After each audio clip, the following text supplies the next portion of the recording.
Middays with Marks. The voices you trust. John Marks, Sean Brace, and Ray Dunn. All Philadelphia, all day. 97.5 The Fanatic and the Fanatic app. All right, we're rolling on a Monday. Middays with Marks, 97.5 The Fanatic. John Marks, Ray Dunn, Sean Brace is back. And you know what? In honor of the cuz, play the damn song, Ray!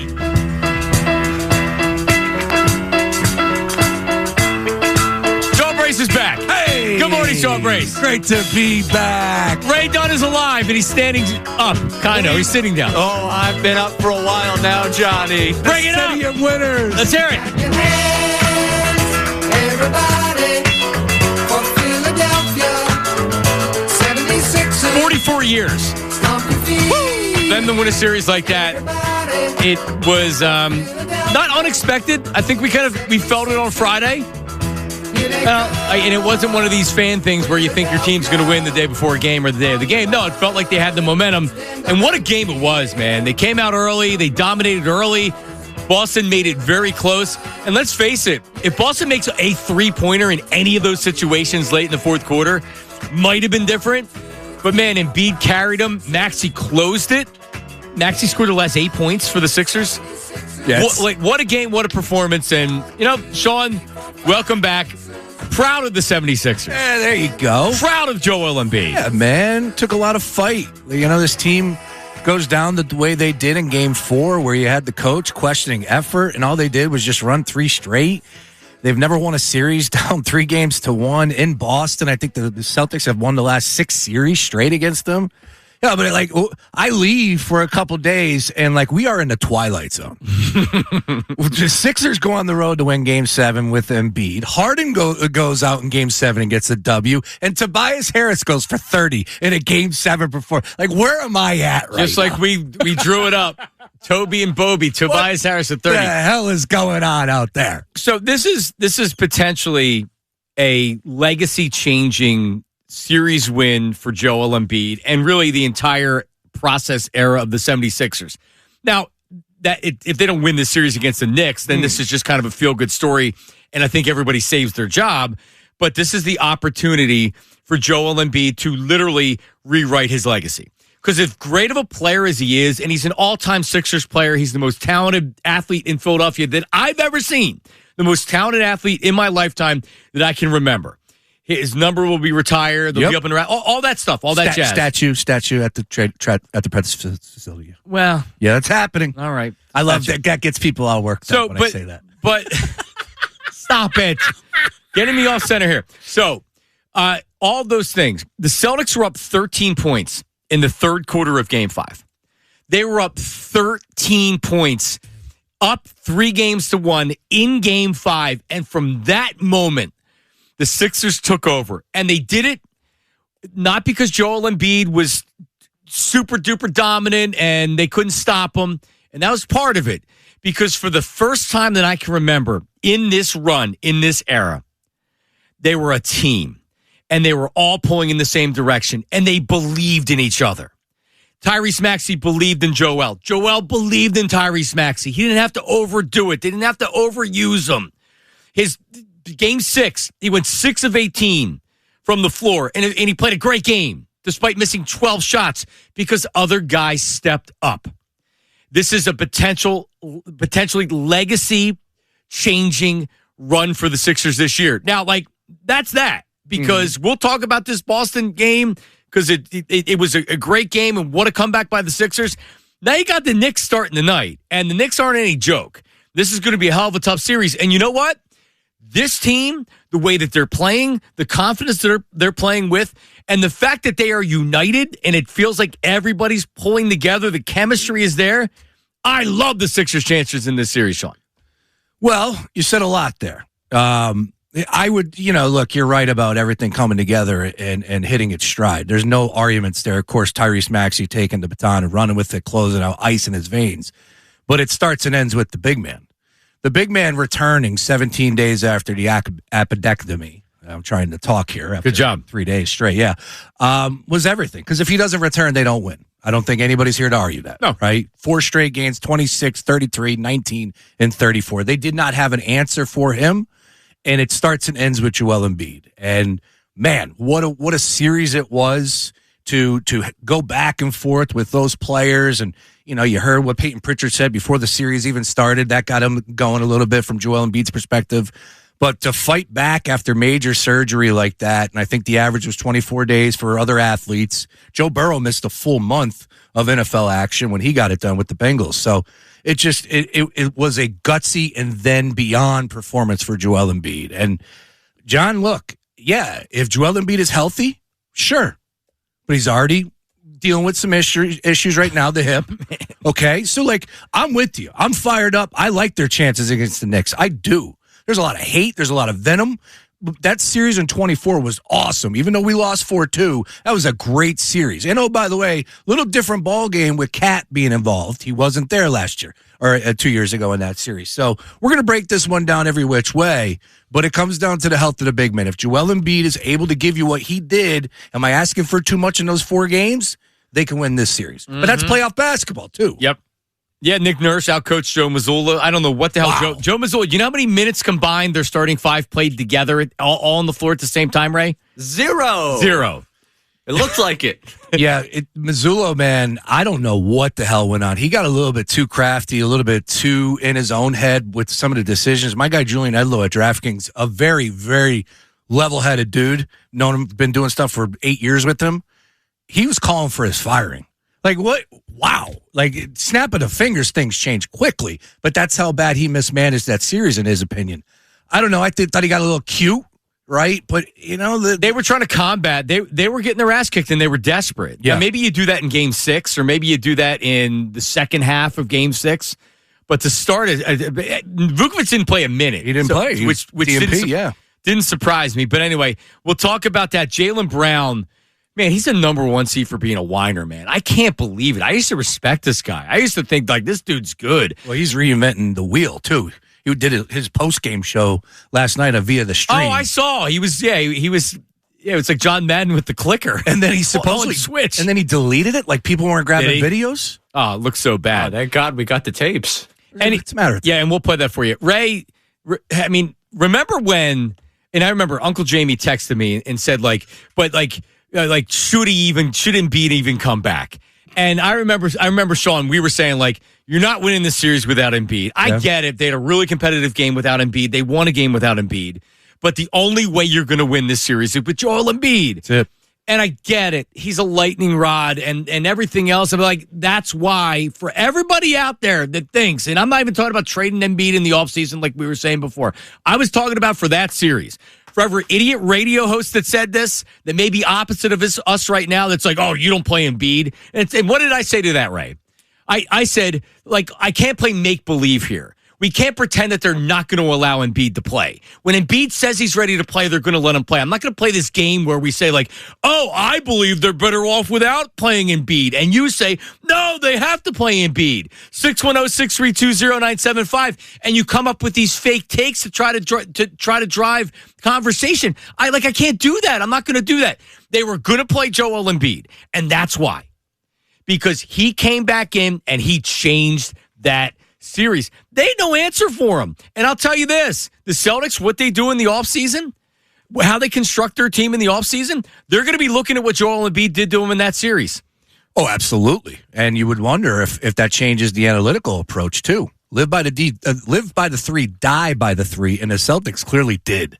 They didn't have an answer for anything down low. That's number 1. We know that. But they were comfortable just getting all those. What was a tie game? They shot 5 straight 3-pointers that they missed. They couldn't make a bucket. Dude, what are you guys doing? I think they were down 1. Did they ever get it back to down 1? That's down 1. Yep. They had second chance opportunities too. That could have put a bullet in the analytical approach, and I mean that. I get it. Everyone 3s more than 2s, but man, sometimes there's something to be said about the dominant big down low in the post getting you a bucket, getting the higher percentage shot.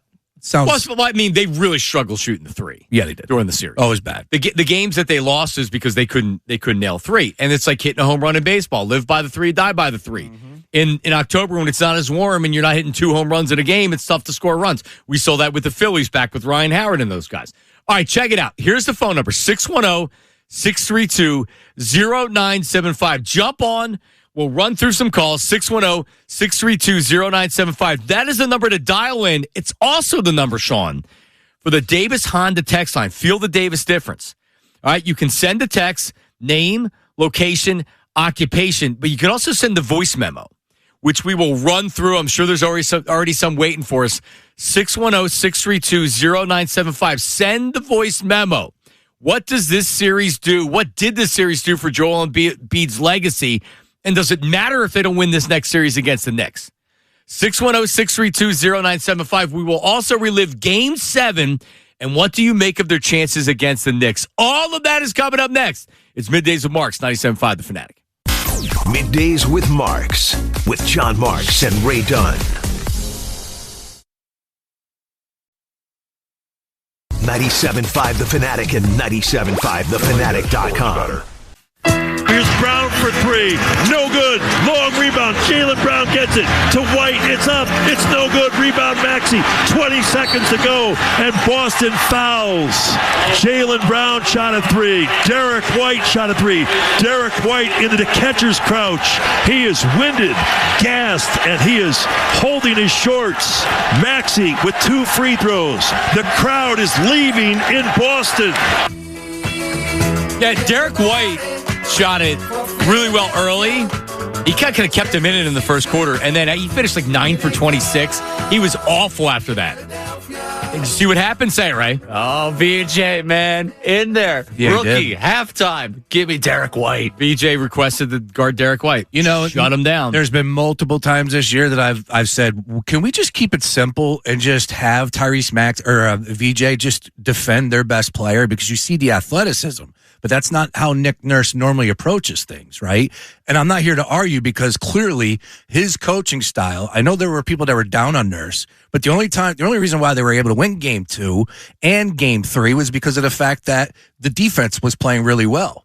So I agree. The defense changed the series. Absolutely. For sure. So Nurse deserved a lot of credit, and it still didn't look like they were going to win the series by no means, down 3-1, but I was not ready to kill Nick Nurse.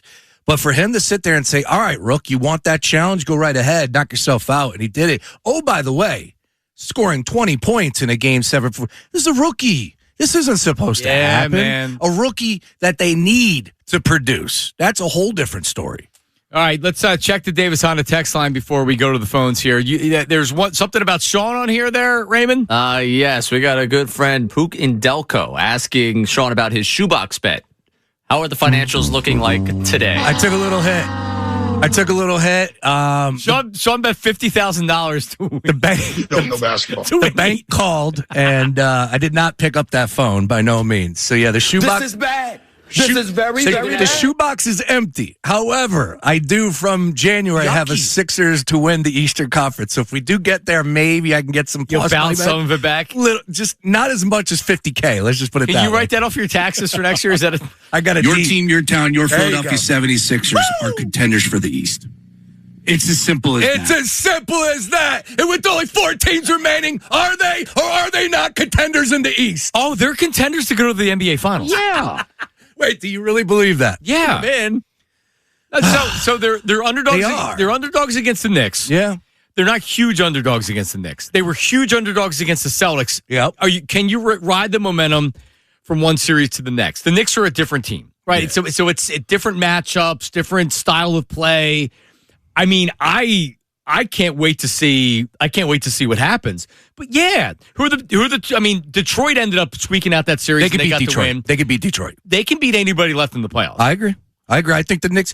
They can also lose to any of these teams. Well, yeah, that's the 76er way. You got to, this. Go this figure. franchise. They could win or lose. I would say this. Like, I felt like the Knicks were being disrespected about a month ago, but they weren't playing the best basketball, but not a lot of people were picking them to represent the East. I had them going to the finals. That's my team. But obviously everything changes because you're talking about 2 franchises with just the venom. There's like clearly a hate, a disgust with these 2 teams and the players on the floor. That's the big difference. Yep. Right. The fans, that's fine. We'll talk about all that, the pricing of the tickets, all that. But these 2 teams do not like each other. There was a lot of venom in 2024 in that series. Great series, too. And I know we came up small, 4-2 loss. Joel had 50 in one of those games, right? With Bell's palsy. Yeah, with Bell's palsy. Remember Maxey shot that ball from the parking lot? And They were Maxey was not losing that game. it's incredible. Yep. And now it's 2 years later, Ray. and you have VJ Edgecombe, and you have Paul George. But also, it's just like Paul George, he didn't have a great Game 7. It was fine, don't get me wrong. But, I mean, he hit a couple of big shots. He had a big 3 that I think stopped the Celtics run. It was a second chance bucket. But he's hit big shots. His defense has been great. And so now it's just not Embiid and overusing Embiid and needing to rely on Embiid to get a bucket. Because Maxey was the closer. Yes, he was. Even when he missed that gimme layup, which was right there in front of him, I think he was a little bit surprised at how much there was nobody guarding him once he got past him. Man, he just took over after that. It's unbelievable. That's the difference. I mean, that's the difference between what we've seen in years past and now. Not only is it that you have someone that's going to come through in that moment, you have someone that Embiid trusts is going to come through. Embiid still had a few of those late in the game where I was like, man, don't take that shot. Why are you doing that? There's 2 guys on you. Yeah, agreed. Here. Let's swing the ball around here. But you saw late in that game, he was ready to defer. And he was ready to let Maxey have the show, and Maxey did it. Thank God. Sure did. All right. So there are going to be a lot of people because I've already seen, I saw him post-game. We did post-game Flyers, which was really post-game Sixers and Flyers on Saturday night. But there were a lot of people that were doing the Embiid gloat. It's like, yeah, you guys wanted to trade him. Anybody that thinks the Sixers are better off without Embiid, like, all right, like they just won a first-round series. And honestly, Sean, I'm not the biggest Joel fan with a lot of the nonsense that he does and the leadership style and all that. With that being said, I felt really good for him. Him coming back from the surgery. Oh, yeah. The struggles he's had. It felt like his time in Philadelphia was over. I think almost not everybody, but would you say, Ray, the lion's share of people were like, yeah, it's time to trade him. Yeah. I mean, start fresh. I got out of Game 4, came in here Monday, and was like, yeah, that felt like the end of an era. We all did. There were, come on, man. You know, if there was a 2% people out there like Sean Bernard who were like 6 and 7, but they don't. Oh my God! Come on. I think there's a lot more than 2% when it comes to the Sean Bernards out there. There's a lot of people that are like at this point are they were down Embiid fans 3-1, and they lost by 30. I got you at home, but those people would tell you there were 3 games played without Embiid and 1 game played with Embiid. They're down 3-1 is because of Embiid. All right, maybe 20%. Yeah, there's a larger subset of the fan base that's just Embiid fans, really. I think. Gotcha. But to sit here and say, well, everything matters about the win. Winning the series is the only thing that matters. Right. So, okay, so now if that's 20% with Embiid, what are we talking about? The people that actually thought that they would win 3 straight games, including 2 on the road against Boston. The victory lap to take is those that said that Embiid coming back doesn't matter. That's the victory lap. You're right, because it clearly did. Yes. Yeah. Okay, I can get down with that. Or that they're somehow better without Embiid. Yeah, they're not. And that's not something that we've ever said that they're a better team without Embiid. Mm-mm. They're a better team with Embiid this year. If they were to trade him next year, they're a better team with Embiid. It just gets to a point where you're like, all right, so we're going to do this again next year? Yeah. Well, now we're going to do this again next year. And oh, by the way. And I think they're winning the series. Yeah, we'll see how that one plays out. And that changes everything. They win this series against the Knicks to get to an Eastern Conference Finals. There it is. I know we joked about the banner, hang the banner if they make Game 7. Oh, I want a banner after coming back 3-1. But the ECF. This was clearly the goal. You have to get to the Eastern Conference Finals, and they have a chance to do that out of nowhere. All right, let's hit some calls. Let's go to Ice. Ice is calling from Northeast Philly. Ice, good morning. Hello. Good morning. What's going on from North Philly? Yeah, that's what it said. Nice. Ice, what's happening? Good morning, brothers. I'm from North Philly. Right on. Yeah, we heard you. Great. Are you from what part of North Philly, though? Huh? Never mind. Go ahead with the Sixers thing, please. Oh, no, I'm just saying that, Embiid, I played basketball all my life. I know a lot of pros from my city, Philadelphia, Rasheed Wallace, all these guys call it. The sentiment that we will be, I almost hope that we do get rid of Embiid, so the people that think that we're going to be better without him, so we could just see that we getting rid of a transcendent player that's one of the most skilled centers ever in NBA history. Yes, he had bad luck with injuries, but that's a part of the game. But I'm one of the people, whatever y'all said, the 12 or 2 low percent, we are never going to be better without Joel Embiid. If we don't win it without Embiid, I don't know if we're going to ever win it. That's just my rule, because we're not going to get nobody better than him. There will be nobody in the draft. Ice. The game rolls on. I appreciate it. The game rolls on. Yeah, we don't need to even go there with this conversation because Embiid is. We'll see what happens in the offseason. Yeah. I would almost assume that he's back right now, but they have a series in front of them. Oh, did you see that hug between Elton Brand and Daryl Morey, which is really odd to me. I just was like, I wanted to be a fly on the wall with that embrace. It was almost like they didn't see each other. And it was just That was relief. Yeah, it was definitely their job on the line. So, high five. How much does Elton make a year, do you think? He's paid well. 3, 4, something like that? Okay.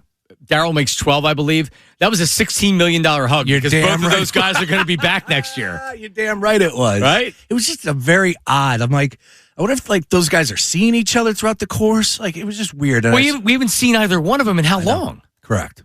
They're hiding in the back tunnel. I haven't seen Elton. Who got that video? Is that John Clark? And by the way, like I don't even think so. No, John Clark. but who's rolling the camera to see that? It's almost like it was planted.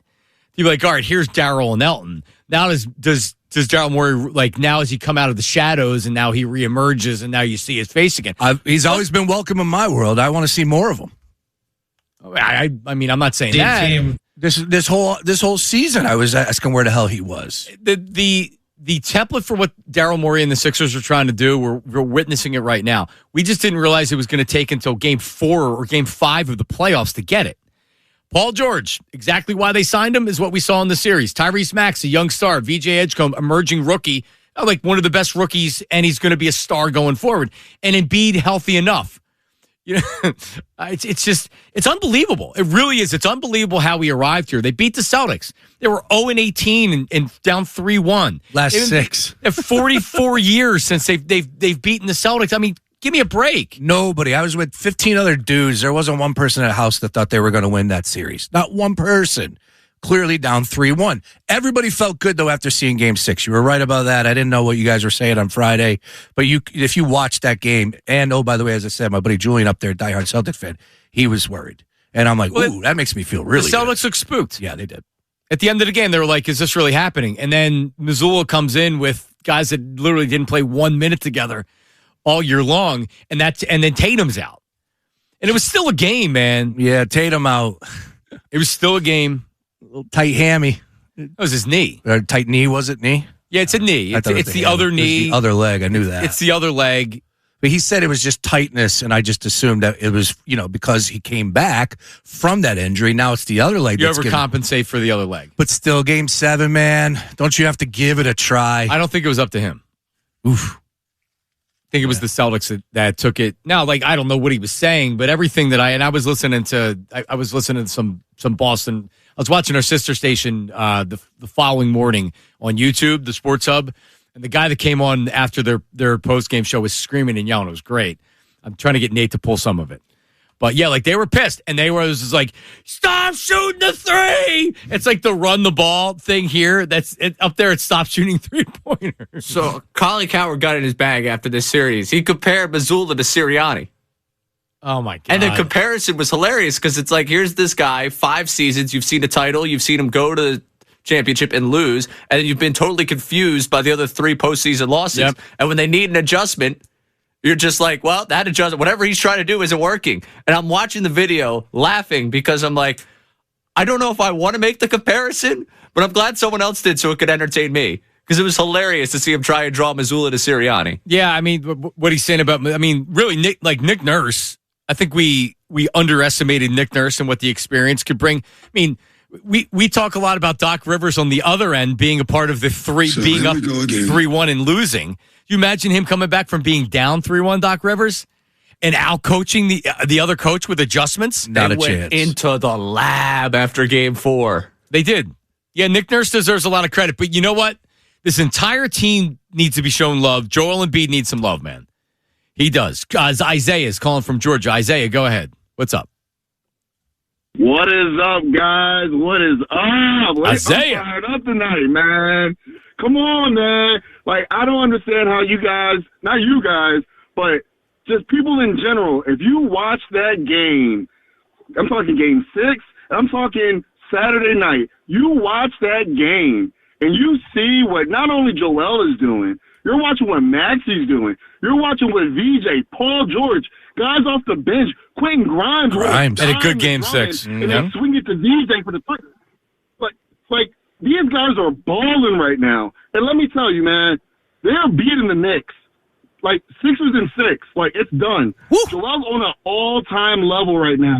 He's passing the ball better. last time I checked, when he played the Knicks, you guys already mentioned it. He gave him 50. One knee, one eye. Like, Yeah. like, there's no stopping the guy. He's on a generational run. Sixers are going to the chip because if you watched last night, the Pistons ain't doing nothing. The Cavs don't want to win nothing. It's ours for the taking. This is a team of destiny. You already said it. 0-18, they put that to bed. So now it's ours for the taking. They're on the road. Joel got it. All right? He has the guys around him to get it done. Let's get it done, guys. Let's go. Get it done. I wish we had a hockey horn. Can we hit the hockey horn for him? No, it doesn't really work for the Sixers. There it is. Are we still fired up in this city? There it is. Are the Flyers still playing? Yeah. It was a rough game one. Yeah, it was a game one experience for the young squad. Yep. They were after it though. Game 2 tonight. Yeah. Carolina's not Pittsburgh. No. All the hockey experts told me that coming in the series. So, game 2 tonight. So, here's the deal. Sixers are on the Fanatic. 8 o'clock start. Right, Ray? 8 o'clock and 8 o'clock nationally. Yep. Brew your coffee tonight, fellas. You're going to need Got it, a lot of man. time. 8 o'clock start. The Flyers are 7. The puck drops at 7 or somewhat around 7. So we'll have that on WMMR, our sister station. Let's go. And the Sixers will be right here on the Fanatic. There's only 2 cities that have 2 teams playing right now, us and Minnesota. That's it. It's a great time to be alive in this city. Quickly on Embiid, because I just want to say this from the Sixers' perspective.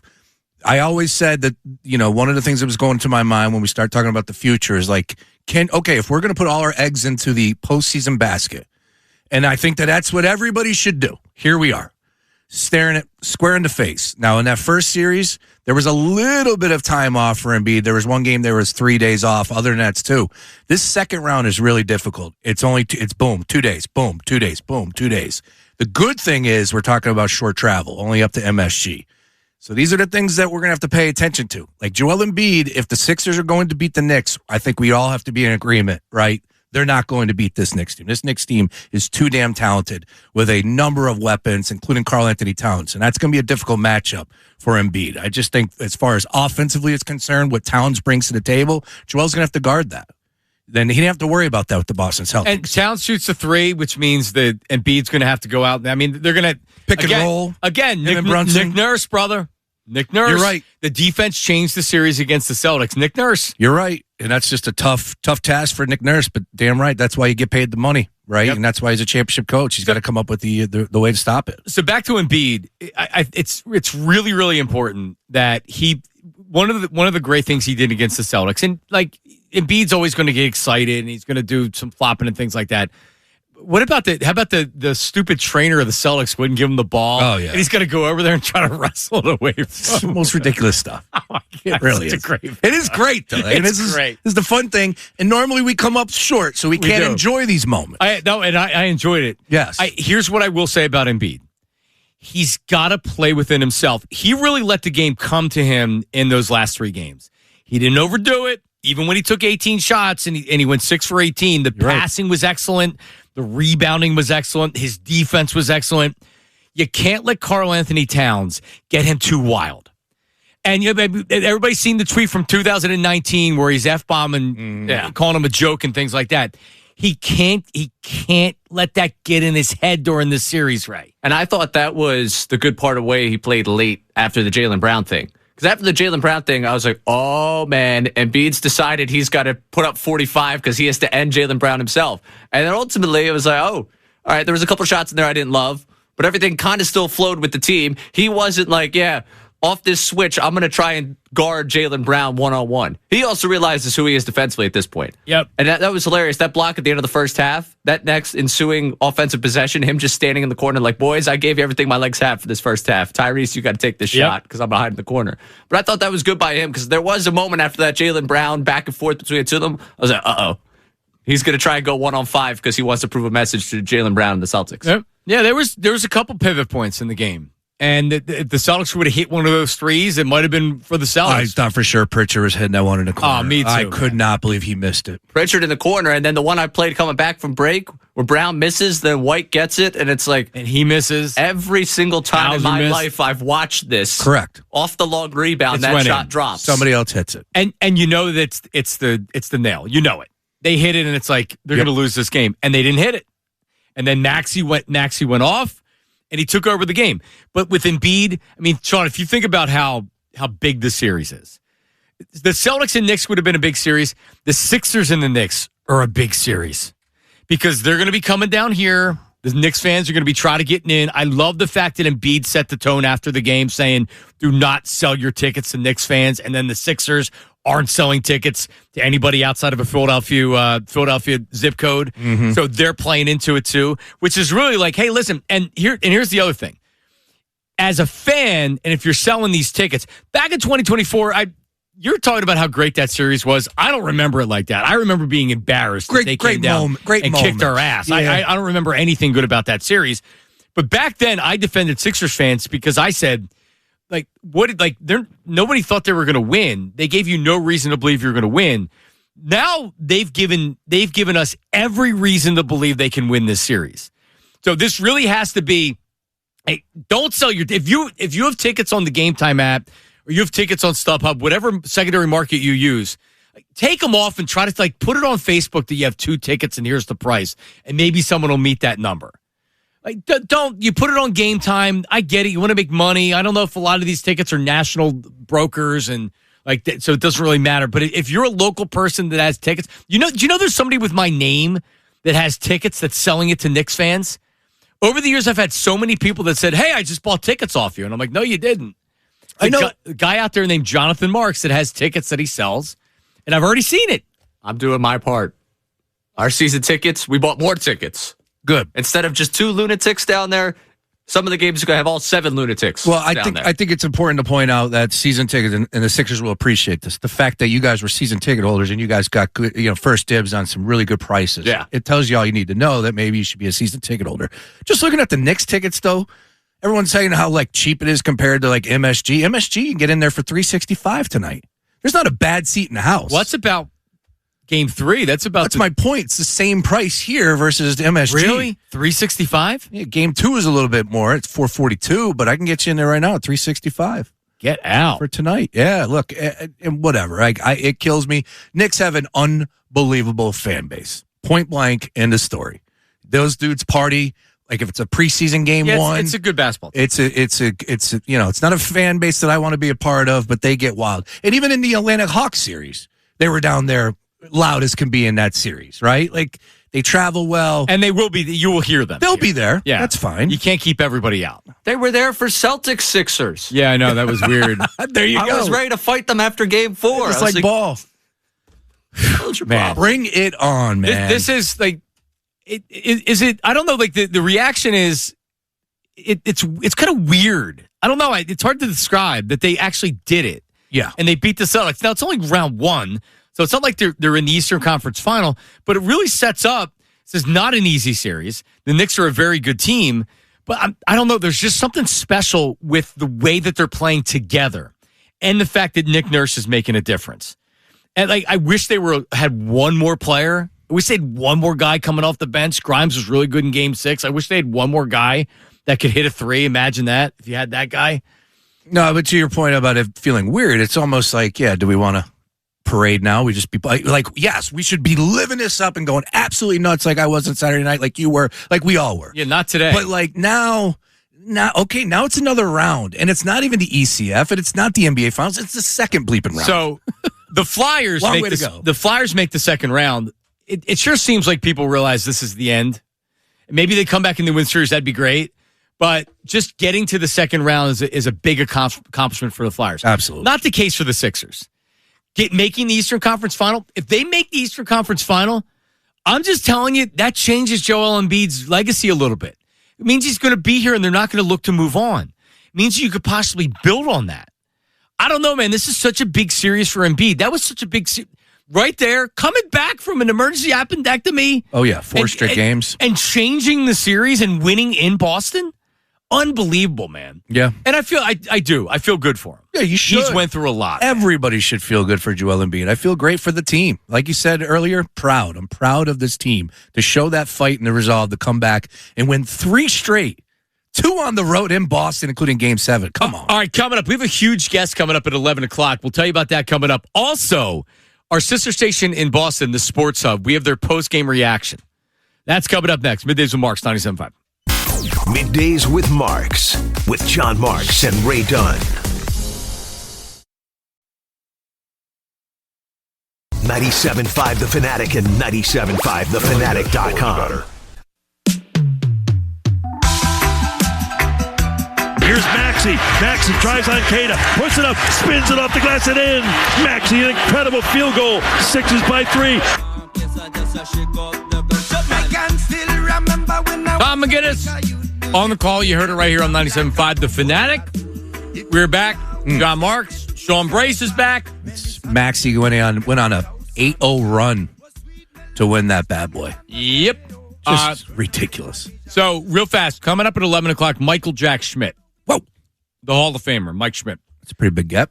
One of the best big leaguers ever. He will join us. We didn't necessarily think the Sixers were going to be entering the second round of the series when we booked this like a month ago. But nevertheless, Ray. The amount of plans canceling I've done now in the last week and a half has been insane. Yeah, Mike was supposed to be on a couple weeks ago, but then because of scheduling conflicts, he had to push it back a little bit, and we decided this day. Yeah, I just mean in general in life. I've canceled on so many people and so many things I was supposed to do because of these two runs. Like, I did not very busy. Did not anticipate. None of us, I think, anticipated. Well, look at Sean. He had a vacation booked. Yep. You think that you're going to be safe, and then you're not. Bill Colarulo, he had his Disney trip booked. Yeah, so in future years, we'll need to plan around the winter teams being good. Huh? I'm still going to San Diego, man. I welcome that all day, man. Please, because it's been a lot of fun. And like I said, there's only 2 cities that have 2 teams going at this point in time. It's us and Minnesota. Yep. I didn't read too many people saying that. Oh, by the way, great series, but NBA playoffs, man. There's a lot to like, and I know that Oklahoma City and the Lakers is probably going to get ugly. OKC took all 4 in the regular season, but we'll see. It's still LeBron. It's the next round. They got Reeves back. Who knows with Luka? I kind of was a little out of it, so I don't think he. They were talking last week that it might be in their best case to just keep him out completely. Yep, that's what I read. Yeah, only Luka I was focused on was Garza. There you go. How that worked out so swimmingly well for the Celtics. All right, so Schmitty joins us at 11 o'clock. Phillies have now won 5 of 6 since Don Mattingly has replaced Rob Thompson. How about it? And they are now only 6 games under 500. And they have a very favorable schedule coming up. Another one against the Marlins tonight, the wraparound series. Oh, Nola on the mound, though. Oh, yeah. What could possibly go wrong, Ray? Nothing. Absolutely nothing could go wrong. Which, by the way, Sean Brace, congratulations for being taken out of the running for worst take of the year. Yeah, I guess it does. No, you're out. You're out. You're out. No, you're back in. Oh, I'm for the best take. Yeah. No, worst take of the year. You're out. Best just take remember, it was me, Otto Kemp. It was you, Aaron Nolan. It was you, Sixers. That's hysterical. Yeah, you're out. Which flipped. I've had the wild thoughts at this point, about how far this could go. I allowed myself to dream on Game 7. I won't lie. I was sitting at the bar and I go, "Is this a championship contender?" And I just said, "Bartender, give me another shot." They could go to the finals. I mean, your team, your town, your Philadelphia 76ers are contenders for the East. It's as simple as that. Yeah, print the shirts. So, I mean, the Sixers may not beat the Knicks, but they're not the teams that are left in the East. I would say are evenly matched. The Pistons had a great regular season. Are they really that much better than the Sixers? It's Tobias Harris scoring 30. If Tobias Harris comes into Philadelphia and they beat the Sixers, I don't know if I'll be able to handle it. No, I couldn't handle it. And then you should fire Daryl Morey on the spot because he's his buddy. All right, anyway. Team. So Schmitty's coming up at 11 o'clock. In 1983, they fired manager Pat Corrales after a 43-42 start, and they ended up going to the World Series. So I think they finished 37-20 the rest of the way. So I want to know from Mike, what is it? What's in the water that when a manager gets fired, it can turn the team around? Man, that's a great nugget there. And yeah, he's going to talk a little bit about everything with the Phillies, and I'm looking forward to hearing his thoughts on Bohm. Quickly on Stott though, plus 960 to hit a home run tonight. Is that he hit 2 of the last 3 games, right? Hey, something about. I think empanadas was the rumor from Alvarado. I think he likes the empanadas down there in Miami. Mm-hmm. All right. So do we take Stott plus 960? You got to have a little sprinkle on that. $10. All right, cool. Or we just get the recipe for the empanadas, bring them up to Philly. Ooh. I mean, seems like logical. That too. All right. So the Sports Hub up in Boston. So I did when the Sixers game got over, we made the decision on the fly. Hey, there's another period left in the Flyers. So it's like, all right, well, why don't we go on early and then we'll kind of do some, talk Sixers and then we'll start talking about the Flyers, which we did. So I was, we were doing kind of a Sixers and Flyers post game. So the next morning I went and I was checking out some of the show we did. And then it came up in my feed. I'm like, oh, it's 98.5 The Sports Hub after their official Celtics post game because they're the flagship of the Celtics. They went to, what is his name? Mark, why am I blanking on his name? Anyway, Dondero? Yeah, Mark Dondero. Yep. So they went to Mark Dondero, and so I watched a little bit of it, and he was pissed, as you might expect. So Nate came up with a little montage of some reaction. Here it is. What I cannot stomach, though, is the threes. I am so done with this philosophy. And if the Celtics don't have some serious, difficult conversations this offseason, shame on them. It's not working. The three-pointers are not working. It's not working. You have to abandon this philosophy and this identity immediately. It's over. It doesn't work. The Celtics were 2 of 12 from 3 to start the game. They only got back into the game because they stopped taking threes. They stopped taking threes. He's mad. That's why they went on a 10-2 run. They played defense. They got inside the three-point line, and they made buckets. They got fouled. They made jumpers or layups and put pressure on the Sixers. As soon as they took threes, the Sixers exhaled. Yep. Run the ball. Yeah, make or shot threes and missed them. Then we exhaled. Right. Yeah. It's interesting. They're gonna have to ask themselves tough questions. And then Jaylen Brown, or like him doing that video yesterday where he point blank said that this was his favorite season. He was without Tatum. They didn't win a damn thing, and he didn't have any hardware to show for it. And he's on a video saying, "Yeah, I did my part." And by the way, it was my favorite season. They could look to move one of those guys. I don't imagine it would be Tatum. I would imagine it would be Brown. But you never know what you can get back in return. And again, you should get a lot. He's a great player. Yeah, I agree. Man, he's a great. I don't like the video stuff. The video stuff, and I get it. There's gamesmanship in a series, and you can be like that. Embiid's a flopper and all that stuff. All right, I don't know if you're saying that at the post game press conference after you lose the series. It sounds like sour grapes. I mean, give me a break, Jaylen Brown. You had like a double the amount of offensive fouls than anybody else in the playoffs, the second most in the league. So give me a break. The way he plays. Do we have a voice memo on the Davis Honda text line? Here it is. Good morning, Middays. Hey, John. Hey, Ray. Hey, Sean Brace. Why aren't you painted blue today? What's the matter with you? I thought you take care of your bets, no? I'm not. I never said that it was going to be blue if the Sixers won. But hold on. I think we actually did. No, I said if the Sixers won game 1, I would paint myself I thought blue. it was Eastern Conference Finals. I thought that's where we got to. No, that was the Flyers and orange. I'm painting myself orange for the Eastern Conference Finals for the Flyers. There was another blue bet, for sure. There was. We mentioned it. There was another blue bet. We need the we need the YouTube chat to. While we're on this topic, the YouTube chat also curious why the back of your head looks so cleanly shaven. Yo, Rat Tail Brace is starting. He did start on Wednesday night, and then I shaved my head yesterday. And not realizing what you were doing. Yeah, I nicked it up, but it was coming in nice and patchy. So we're starting to clock over tonight. Back at it. Rat Tail Brace. 5 games after the NBA season's over, he then has to grow 5 more days. I will have a rat tail. I promise you that. Rat Tail Brace will be paid off. I don't remember saying the blue. The blue was the original game 1. If you remember that. You don't remember saying rat tail? Yeah, the rat tail. Yeah, no. Definitely, there was a blue bet. There was. I remember it. And I think I was involved in it. See, you've made too many bets now where we have to, start writing these down, please. Yeah. I want to hear it. I'm not buying it. I said, because I walked away going, ooh, I dodged that bullet. There's a good thing about it is we can always go back and listen to the sound. Let's hear it. Let's hear the tape. If anything, John said he was going to be blue, too. I might have said, I think I might have. You both said you were going blue. I think I said it. Yeah. Hey, man, I took $50K out from the bank. I didn't see this at all. Yucky. All right, coming up, Michael Jack Schmidt on the Phillies. What is it about replacing a manager in season that gets that bump? Phillies are getting it right down. That's coming up next. Middays with Marks, 97.5 The Fanatic.